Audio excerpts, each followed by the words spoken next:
안녕하세요. 반갑습니다. 이번 강의에서는 뉴턴 운동 법칙 중 힘의 평형 분석과 관련된 유형을 풀어보도록 하겠습니다. 네, 우선 중요한 부분을 말씀을 드리면 이 평형을 분석할 때는 작용, 반작용과 힘의 평형, 이 관계를 반드시 구분할 줄 아셔야 되고, 그리고 이걸 구분하기 위해서는 힘을 분석할 때 그 힘을 누가 줬는지, 누구에게 줬는지, 얼마나 줬는지 또한 분석할 수 있어야 됩니다.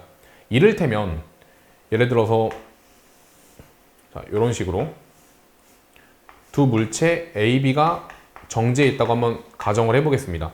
그럼 이때 A가 B를 누르는 힘은 어떻게 표시해야 될까요? 특히나 중요한 게 작용점을 어디 찍는지가 중요한데, 이 힘이 시작하는 이 부분을 우리는 작용점이라고 부르거든요. 이 작용점을 잘못 찍는 학생들이 너무 많습니다. 근데 이거 이름에서도 알 수 있다시피 얘 작용점이잖아요. 그러니까 힘이 작용하는 대상한테 작용점을 찍어주시면 돼요. 여기서 A가 B를 누르는 힘, 그러면 힘을 받는 대상은 B겠죠. 그래서 B에다가 작용점을 찍어주시고, 그리고 A는 B를 아래로 찍어 누를 테니까 그 방향대로 이렇게 힘을 표시해 주시면 되는 겁니다. 그래서 이 부분은 제가 이제 기존 교재에서 충분히 다 설명을 많이 했기 때문에 이 정도만 설명하고 넘어가는 걸로 하고, 이 부분에 대해서 학습이 잘 안 돼 있으신 분들은 댓글로 남겨주시면 제가 링크를 따로 걸어드리도록 하겠습니다. 자, 이제 바로 본격적으로 문제 풀어보도록 하겠습니다. 자, 15번. 그림과 같이 물체 A와 용수철로 연결된 물체 B의 크기가 F인 힘을 연직 아래 방향으로 작용했더니 용수철이 압축되어 AB가 정지해 있다, 이렇게 나와 있습니다. 그리고 이제 AB의 질량이 나와 있고, 중요한 건 이거죠. 수평면이 A를 떠받치는 힘의 크기는 용수철이 B에 작용한 힘의 크기의 2배이다. 자, 이 조건을 이제 어떻게 이용할 거냐면, 지금 A는요, 어떤 힘을 받고 있는지 분석을 해보셔야 돼요. 일단 첫 번째로 A는 자체적인 중력을 받고 있습니다. 그래서 이걸 한번 이렇게 써볼까요? EMG. 그리고 또 어떤 힘을 받고 있냐면, 항상 힘을 분석할 때는 박스를 쳐보세요. 이렇게 A에다가. A는 이렇게 박스를 치게 되면은 이 박스 밖에 있는 세상에 대한 정보는 인지할 수가 없는 거예요. 그럼 A는 B의 존재도 모르고 F의 존재도 모르는 겁니다. 근데 지금 이 용수철은 압축되어 있기 때문에 양쪽으로 밀려는 힘이 작용하겠죠. 따라서 이 용수철이 A를 미는 힘, 그거 F라고 써볼까요? 요만큼의 힘을 A가 추가적으로 받고 있다는 거죠. 근데 그러면 지금 이 두 가지 힘을 받고 있는데, 얘는 지금 A는 아래로 두 가지 힘을 받고 있는 거죠. 근데도 정지해 있다는 거는 이 아래로 받는 힘만큼 반대 방향으로도 상쇄되는 힘을 받고 있다는 거고, 그게 바로 뭐가 되는 거예요? 수평면이 A를 떠받쳐주는 힘이 되는 겁니다. 수평면이 A를 떠받치는 힘. 자, 그 다음에 한번 B도 분석해 볼까요? B 같은 경우는 B한테 박스를 쳐보시면 작용하는 힘이 총 몇 개일까요? B한테 작용하는 힘은 총 3가지가 됩니다. 아래쪽으로 중력 얼마? 중력 mg. 그리고 또 아래쪽으로 얼마? 이 외부적인 힘 F 받고 있죠? 여기다 그냥 표시하겠습니다. F. 그리고 근데 얘는 그럼 아래쪽으로 F랑 mg를 받고 있는데 왜 안 떨어지고 있어요? 위쪽 방향으로 뭐가 작용하기 때문에? 용수철이 밀고 있는 힘 F가 작용하고 있기 때문에, 그래서 떨어지지 않고 정지해 있는 겁니다. 이런 식으로 관계를 먼저 분석할 수 있어야 되고, 이걸 토대로 해석을 해보면 수평면이 A를 떠받치는 힘의 크기는, 그럼 얘인데 얘가 어차피 이거 두 개 합친 거잖아요. 그럼 EMG 플러스 F는 용수철이 B에 작용하는 힘의 크기의 2배이다. 용수철에 작용하는 힘은 이거니까 용수철 2배라고 써주시면 같은 거죠. 따라서 용수철이 작용하는 이 F라는 힘은요, EMG가 된다고 풀 수가 있는 겁니다. 그럼 이제 F를 구했으니까 저 라지 F도 구할 수가 있겠죠. 지금 B는 아래쪽으로 얼만큼 받고 있어요? mg만큼 받고 있고, 그리고 F만큼 받고 있죠. 그러면 mg 플러스 이 라지 F가 위로 받고 있는 스몰 f, EMG가 된다는 거고, 따라서 이 라지 F도 mg라는 걸 알 수가 있는 겁니다. 그럼 기억은 맞는 거네요. 그 다음에 니은, 용수철이 A에게 작용하는 힘의 크기는 3mg가 아니라 2mg죠. 틀렸고, 그 다음에 디귿, B에 작용하는 중력과 용수철이 B에 작용하는 힘은 작용-반작용 관계이다. 이 작용-반작용 관계는 주어랑 목적어의 도치로 찾아보시면 되는데, 지금 근데 여기서 안타까운 게 얘는 주어랑 목적어가 드러나질 않죠? 근데 이 중력이라는 힘은 지구로부터 기인된 힘이기 때문에 얘를 주어랑 목적어를 살려서 이렇게 써줄 수가 있습니다. 지구가 B를 당기는 힘. 근데 얘는 용수철이 B에 작용하는 힘. 그러면 얘는 지금 주어랑 목적어 혹은 주어랑 부사어가 도치된 형태가 아니기 때문에 작용 반작용이 아니라는 걸 찾아낼 수가 있는 겁니다. 그럼 답은 1번이겠네요. 자, 다음 문항 풀어보도록 하겠습니다. 자, 그림 가는 실피에 매달려 정지한 용수철 저울의 눈금값이 0인 모습을, 그리고 나는 여기다가 추를 매달았더니 저울의 눈금값이 10N이 된 모습을 나타낸 것이다. 이렇게 나와 있고요. 그 다음에 용수철 저울의 무게가 2N이라고 나와 있습니다. 그럼 우선은 문제 풀기 전에 가를 한번 분석해 볼까요? 박스를 쳐보는 거예요. 이렇게. 그러면 이 용수철 저울이 받는 힘은 총 몇 가지가 될까요? 답은 2가지입니다. 일단 아래쪽으로 뭘 받고? 자체적인 중력을 받겠죠. 지구가 당겨주는 힘인 중력 2N을 받고 있어요. 근데 아래로 힘을 받고 있는데도 불구하고 정지해 있다는 거는 반대쪽 위로도 2N의 힘을 받고 있었다는 거고, 그걸 줄 수 있는 애가 누구밖에 없어요? 요 실피밖에 없는 거죠. 따라서 이때 장력도 2N이 되는 겁니다. 그럼 여기도 마찬가지로 박스를 쳐보면, 자, 일단은 이 용수철 저울에 10N이 찍혔다는 건 이 추의 무게가 10N이었다는 거고, 그리고 용수철 저울은 여전히 2N이 되니까 이 전체 무게가 얼마예요? 아래쪽으로 12N이 됩니다. 근데 이때도 정지해서 떨어지지 않는다는 거는 위쪽으로 당겨주는 장력도 12N이 됐다는 거겠네요. 자, 이제 풀어보겠습니다. 기억, 가에서 용수철 저울에 작용하는 알짜힘은 0이다. 정지했다는 건 가속도가 없다는 거고, 가속도가 없다는 건 알짜힘이 0이라는 거니까 맞는 거네요. 자, 다음 니은, 나에서 P가 용수철 저울에 작용하는 힘의 크기는 12N이다. 지금 이거 실피가 작용하는 거 물어보는 거니까 맞네요. 자, 다음은 디귿. 나에서 추에 작용하는 중력과 용수철 저울이 추에 작용하는 힘. 이거는 지구가 추를 당기는 힘. 이거는 용수철 저울이 추를 당기는 힘. 그렇기 때문에 주어 목적어 도치가 아니어서 디귿은 틀렸다고 바로 찾아낼 수가 있는 겁니다. 그럼 답은 1 기억과 니은이니까 3번이 되겠네요. 자, 다음 문항 풀어보겠습니다. 자, 17번 문항의 그림을 보시면 저울이 등장하고 있죠. 그러면 문제를 풀 때 이런 저울은 어떤 역할을 할까요? 이걸 먼저 정의를 해보고 가면 좋을 것 같은데, 일단 일반적인 상황에서는 몸무게 재는 걸 한번 상상을 해보세요. 그럼 내가 이렇게 아래로 눌러주는 중력이 mg가 되니까 이 저울에 찍히는 이 무게는요, 똑같이 mg가 나오게 됩니다. 그럼 이제 학생들이 착각을 하는 거예요. 아, 저울은 중력을 측정하는 도구구나. 물론 이 상황에서는 저울에 찍히는 값과 중력이 같죠. 근데 이런 상황을 한번 상상해 볼까요? 이 천장에 줄이 매달려 있는 거예요. 그거를 이제 얘가 잡아서 당기는 상황을 상상해 본다면 이때 찍히는 값은요, 점점 힘을 세게 줄수록 줄어듭니다. 한번 궁금하면은 조금 이따가 체중계에서 몸무게를 잴 때 옆에 있는 물건을 아래쪽으로 눌러보세요. 그럼 몸무게가 더 적게 나가거든요. 그렇다는 건 항상 중력을 측정하는 도구는 아니라는 거잖아요. 내가 힘을 준다고 하더라도 사실 중력이 바뀌진 않거든요. 근데 이제 찍히는 값이 바뀌었다는 거는 이 저울은 중력을 측정하는 도구는 아니라는 거죠. 그럼 도대체 이 저울은 뭘 측정하는 도구냐? 결론을 말씀드리면 떠받치는 힘, 이 수평면이 떠받치는 힘을 측정하는 도구를 여기서 저울이라고 부른다는 거예요. 그러니까 예를 들어서 내가 이 줄을 2분의 1mg로 당긴다고, 3분의 1로 할까? 3분의 1mg로 당긴다고 한번 상상을 해보죠. 이렇게. 그럼 이거에 대한 반작용은 뭐냐면 내가 줄을 당기는 만큼 줄은 나를 반대쪽으로 당겨주게 됩니다. 그럼 줄이 나를 당기는 거니까 힘을 받는 대상이 나가 되겠죠. 그래서 작용점을 나한테 찍어주시고 3분의 1mg라고 쓴다면, 그럼 지금 이 사람, 나가 받는 힘은 아래쪽으로 중력 mg, 위쪽으로 3분의 1mg가 됩니다. 그럼 결론적으로 이 두 힘을 합치면 아래쪽으로 3분의 2mg가 돼야겠죠. 그럼 얘는 이제 아래쪽으로 3분의 2mg로 떨어져야 되는데 실제로 떨어져요? 떨어지지 않아요? 떨어지지 않죠. 그 이유가 왜 그런 거냐면 요 수평면, 즉 저울이 얼만큼으로 떠받치고 있는 거야? 3분의 2mg만큼으로 떠받치고 있는 거예요. 그러니까 이 녹색깔하고 빨간 색깔 힘을 더한 거랑 아래쪽으로 작용하는 중력이 같기 때문에 정지해 있는 거죠.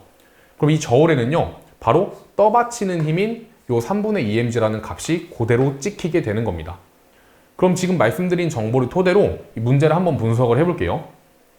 그림 가와 나는 직육면체 모양의 물체 A 또는 B를 용수철과 연직 방향으로 연결하여 저울 위에 올려놓았더니 A와 B가 정지해 있다. 가와 나에서 용수철이 늘어난 길이는 서로 같고 그리고 가에서 저울에 측정된 힘의 크기는 35N, A, B의 질량은 각각 1kg랑 3kg이다. 일단 기본적으로 이 용수철은 늘어난 용수철이기 때문에 그럼 이 탄성력이 원래 방향으로 돌아가려면 위쪽으로 작용하겠죠. 한번 봐볼까요? 이 전체 질량은 몇 킬로냐면 4kg입니다. 그럼 원래대로였다면 40N이 찍혔을 거예요. 중력과 속도가 10이니까. 근데 35만큼 찍혔다는 거는 이 찍히는 값이 뭐라고요? 위쪽으로 떠받치는 힘이라고요. 그 위쪽으로 떠받치는 힘이 35N이 됐다는 거고, 그리고 4kg 전체를 하나의 묶음으로 보면은 아래쪽으로는 40N의 중력이 작용하는 거죠. 근데 그럼 아래쪽으로 지금 5N이 더 크잖아요. 근데 그럼에도 불구하고 정지할 수 있는 이유는 이 용수철이 당겨주는 탄성력의 크기가 5N이 돼서 위쪽으로 40, 아래쪽으로 40을 만족시켜서 정지해 있다. 이렇게 분석을 하시면 된다는 겁니다. 그럼 여기서도 마찬가지로 늘어난 길이가 같으니까 얘가 5N이 되겠죠. 자, 이제 이 상태로 문제를 한번 풀어볼 건데 기억부터 보겠습니다. 가에서 A가 용수철을 당기는 힘의 크기는 용수철이 A를 당겨주는 힘의 크기와 같으므로 5N이 맞습니다. 그 다음에 니은, 나에서 저울에 측정된 힘의 크기는 35N보다 크다. 애초에 지금 이것도 순서만 바뀌었지 같은 상황이기 때문에 같다가 돼야겠죠. 자, 이제 다음은 디귿입니다. 디귿이 이 문제의 포인트 문제인데 가에서 A가 B를 누르는 힘의 크기는 나에서 A가 B를 떠받치는 힘의 크기의 5분의 1배이다. 그러니까 A랑 B 사이에서 작용하는 힘을 한번 구해보라는 거예요. 한번 박스를 쳐서 풀어볼까요? 이렇게 보겠습니다. B는요, 몇 개의 힘을 받을까요? 정답은 3가지 힘을 받겠죠. 일단 위로 당겨주는 탄성력 5N, 그리고 자체적으로 작용하는 중력, 지금 B는 몇 킬로니까? 3kg니까 30만큼을 받습니다. 근데 그러면 지금 위쪽으로 5N, 아래쪽으로 30N 받으니까 아래쪽으로 25N으로 떨어져야 되는데 떨어지지 못하고 있어요. 누구 때문에? 누군가가 버텨주고 있거든요. 그게 누군지 보니까 A밖에 없네요. 따라서 A가 요 B를 버텨주는 힘이 25N이 되는 겁니다. 그럼 이것도 한번 똑같이 분석을 해볼까요? 얘도 이렇게 A한테 한번 박스를 쳐보면 지금 A는 몇 킬로니까? 1kg니까 아래로 10N, 그리고 위쪽으로 탄성력 5N. 그럼 얘도 아래쪽으로 5N 받아야 되는데 정지해 있네요. 그 이유는 B가 A를 떠받쳐주는 힘이 얼마니까? 5N이니까. 그래서 나에서 A가 B를 떠받치는 힘의 크기의 5분의 1배가 가에서 A가 B를 누르는 힘이다. 맞는 얘기가 되는 거죠. 근데 참고로 여기는 저가 A에 박스에 쳤고 여기는 B를 박스에 쳤잖아요. 근데 이거는 사실 어디에 쳐도 상관이 없는 게 어차피 A가 B를 누르는 힘과 B가 A를 떠받치는 힘은 작용 반작용 관계이기 때문에 같습니다. 그래서 너무 어느 하나에 매몰되지 마시고 그냥 편한 거에 박스 쳐서 문제를 해결하시면 된다는 거죠. 그래서 아무튼 답은 기억 디귿이니까 4번이고요. 그 다음 문항 풀어보도록 하겠습니다. 자, 18번. 그림과 같이 수평면에 놓여있는 자석 B 위에 자석 A가 떠있는 상태로 정지해 있다. A에 작용하는 중력의 크기랑 B가 A에 작용하는 자기력의 크기는 같고 A, B의 질량은 M과 3M이다. 그러니까 지금 이 자석 A는 아래쪽으로 중력 얼만큼을 받고 있어요? mg만큼을 받고 있는데 정지했잖아요. 그 이유는 위쪽으로 이 자석 B가 A를 떠받치는 힘이 있어서 그런 거예요. 자기력. 한번 표시해 볼까요? B가 A를 떠받치는 자기력. 크기는 얼마? 똑같이 mg가 되겠죠. 근데 그러면 이 힘을 썼으면요, 이거에 대한 반작용도 써주셔야 돼요. B가 A를 밀어주는 자기력에 대한 반작용은 A 또한 B를 밀어주겠죠. 같은 자기력으로. 그래서 이렇게 쓰고 A가 B를 밀어주는 힘. 그러니까 이것도 결국에는 B가 받는 힘이기 때문에 작용점을 B한테 찍어주시는 겁니다. 그럼 이것도 크기는 mg. 그 다음에 이 자석 B도 지구가 당기는 힘인 중력을 받겠죠. 얼마? 3mg. 그럼 아래쪽으로 받는 힘이 4mg인데도 불구하고 떨어지지 않는 이유는 이 수평면이 버텨주는 힘이 얼마? 4mg가 돼서 그런 거죠. 자, 이렇게 분석을 할 수가 있고 이제 문제 바로 풀어보겠습니다. 기억. A가 B에 작용하는 자기력의 크기는 3mg이다. 틀렸죠? 그 다음에 니은. 수평면이 B를 떠받치는 힘의 크기는 4mg이다. 맞습니다. 그 다음 디귿. A에 작용하는 중력과 B가 A에 작용하는 자기력은 작용-반작용 관계이다. 너무 많이 나오죠? 주어랑 목적어가 도치 관계가 아니기 때문에 디귿은 틀린 겁니다. 그럼 답은 2번이겠네요. 자, 다음 19번 문항 풀어보겠습니다. 그림 가는 저울 위에 놓인 무게가 5N인 디귿자형 나무 상자와 무게가 각각 3N과 2N인 자석 AB가 실로 연결되어 정지해 있는 모습을 나타낸 것이다. 그리고 그림 나는 이 디귿자형 상자를 90도만큼 돌린 뒤에 이게 A를 스탠드에 걸어서 정지시킨 모습을 나타낸 것이다. 가와 나에서 AB에 작용하는 자기력의 크기는 같고 그리고 가에서 실이 A를 당기는 힘의 크기는 8N이다 이렇게 나와 있습니다. 궁금한 거는 가나에서 저울의 측정값을 구하는 거죠. 그럼 일단은 큰 그림으로 보고 하나씩 분석을 해봅시다. 자, 보시면은 여기서는 그러면 장력이 아까 얼마라고 했어요? 8N이라고 했죠. 근데 A의 중력이 얼마니까? 3N이니까. A가 정지해 있기 위해서는 아래로 5N의 힘을 더 받아야 되는데 그 5N이 바로 뭐가 되는 거야? 이 둘 사이에 작용하는 자기력이 되는 겁니다. 그래서 이렇게 5N 표시할 수 있겠죠. 그럼 과연 이 첫 번째 저울에는 몇 N이 지킬까요? 너무 복잡하죠. 막 여기도 힘 있고 여기도 장력 있고 막 복잡한데 사실 이 문제를 풀 때는 너무 이렇게 머리 아프게 생각할 필요가 전혀 없어요. 왜냐면 이 자기력은요, 여기서 작용하는 자기력은 내부적인 힘이고 그리고 여기서 작용하는 장력과 여기서 작용하는 장력도 내부적인 힘이거든요. 이 내부적인 힘이라는 게 무슨 얘기냐면 여러분 이렇게 저울을 놓은 다음에 이렇게 의자를 놔봐요. 5kg짜리 의자. 그리고 그 5kg짜리 의자에 80kg짜리 사람이 앉습니다. 그럼 이제 85kg가 찍히겠죠? 근데 이 사람이 가벼워지고 싶어서 의자를 붙잡고 들어주는 거예요. 앉은 상태로. 그러면 엄청 힘을 세게 주면 이 사람 가벼워져서 하늘에 날아가나요? 아니죠. 내가 힘을 세게 주더라도 내가 의자를 당기는 만큼 의자는 나를 내려줄 거기 때문에 여전히 내가 아무리 힘을 세게 줘도 85kg가 그대로 찍혀요. 그러니까 내부적인 힘이 바로 이런 거고 내부적인 힘은 상쇄가 가능하다는 거죠. 그래서 여기는 그냥 각각의 무게를 더해준 10N이 찍히게 됩니다. 그러니까 마치 비유를 또 다른 방식으로 하자면 이런 거예요. 지금 저울을 놓고 이 저울 위에다가 쇼핑백을 하나 놓은 다음에 이 쇼핑백에 0점 조절을 해서 얘 무게는 찍히지 않게 조절을 좀 해볼게요. 그 다음에 저거를 그대로 담는 겁니다. 저 가에 있는 걸 그대로 담으면 디귿자랑 뭐 이렇게 실로 연결돼가지고 뭐 이런 식으로 이렇게 나와 있겠죠. 그 다음에 얘를 똑 끊어요. 실을. 그리고 얘네를 좀 멀리 자기력이 작용하지 않게끔 각자 이렇게 자석을 분리시킵니다. 그러면 이때 찍히는 값은 그냥 이 디귿자 상자의 무게 5N과 각각의 자석의 무게 3N, 2N이 그냥 찍히겠죠. 무슨 느낌인지 이해가 가실까요? 내가 이거를 실 잘랐다고 하더라도 그냥 이 안에 들어있는 거는 그냥 말 그대로 자석 2개랑 상자일 뿐이니까 그냥 자석 2개랑 상자일 뿐이니까 다르게 찍히지 않는다는 거죠. 그래서 그냥 전체적으로 생각했을 때 이 내부적으로 막 작용하는 힘들은 굳이 신경 쓸 필요가 없다는 거예요. 근데 이제 나는 그렇지 않습니다. 왜냐면 나 같은 경우는 지금 얘가 내부적인 힘만 있는 게 아니라 이 스탠드는 외부랑 연결되어 있기 때문에 그런 부분을 잘 고려를 해주셔야겠죠. 자, 한번 봐볼게요. 여기서랑 여기서 자기력은 같다고 했으니까 얘는 5N이 되고요. 그리고 중력은 얼마? 3N이 됩니다. 그럼 따라서 얘가 당겨주는 장력이 8N이 되겠네요. 그쵸? 근데 원래라면 얘도 전체가 얼마가 찍혔을 텐데 10N이 찍혔을 텐데 한번 가리고 봐볼까요? 이렇게 가리고 봐보시면요. 지금 요 실이 당겨주는 힘이 얼마라고요? 8N이죠. 자, 이거는 이렇게 비유할 수 있습니다. 자, 여기서 지금 얘 10N 찍혀 있잖아요. 제가 여기서 막 먼지거리를 해서 얘네끼리 연결을 한 다음에 여러분들한테 이 실을 딱 보여드리는 거예요. 근데 내가 이렇게 들어주고 있는 힘이 8N이래. 그러면 이 전체 무게에서 내가 이 실만큼으로 8N을 분담하고 있는 거잖아요.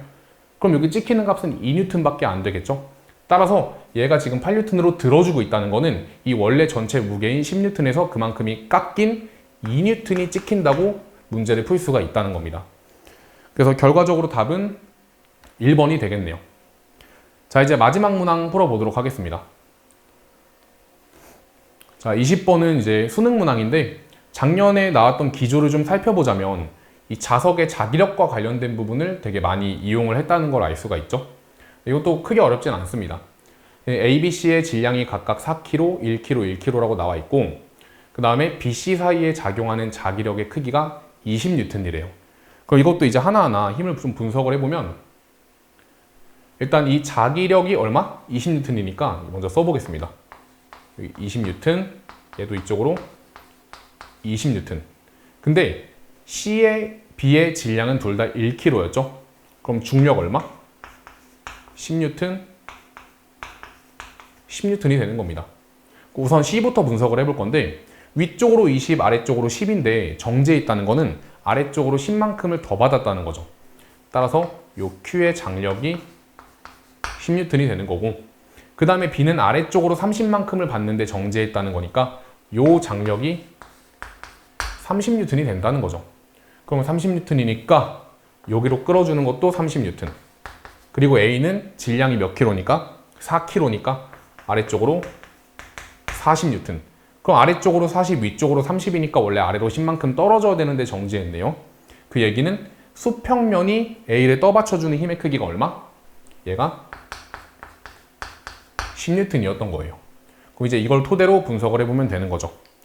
자, 보겠습니다. 수평면이 A를 떠받치는 힘의 크기는 요 초록 색깔이었죠? 그럼 10N 맞고요. 그 다음에 니은 B에 작용하는 중력과 P가 B를 당기는 힘은 주어 목적어 도치가 안 됐기 때문에 작용 반작용은 아닙니다.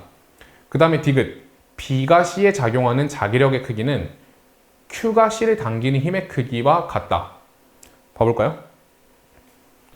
Q가 C를 당기는 힘의 크기는 10N 그리고 B가 C에 작용하는 자기력은 20N. 그럼 같지 않네요. 따라서 답은 1번이 되는 겁니다. 자, 이렇게 해서 힘의 평형과 관련된 문항도 모두 풀어봤는데요. 이 단원에서 가장 중요한 거는 이 힘이 누구로부터 기인했으며 누구에게 작용하고 그리고 얼만큼 작용하는지 이거를 확실하게 분석해 주는 게 이제 가장 중요하다고 볼 수 있겠습니다. 물론 이제 처음 할 때는 조금 헷갈리는 부분도 있겠지만 개념 정리 잘 해두시고 그거에 입각해서 문제 풀면은 여기는 사실 틀릴 정도의 난이도는 아니겠죠. 그래서 잘 학습을 해주시고 다음 강의에서 운동량과 충격량으로 찾아뵙도록 하겠습니다. 감사합니다.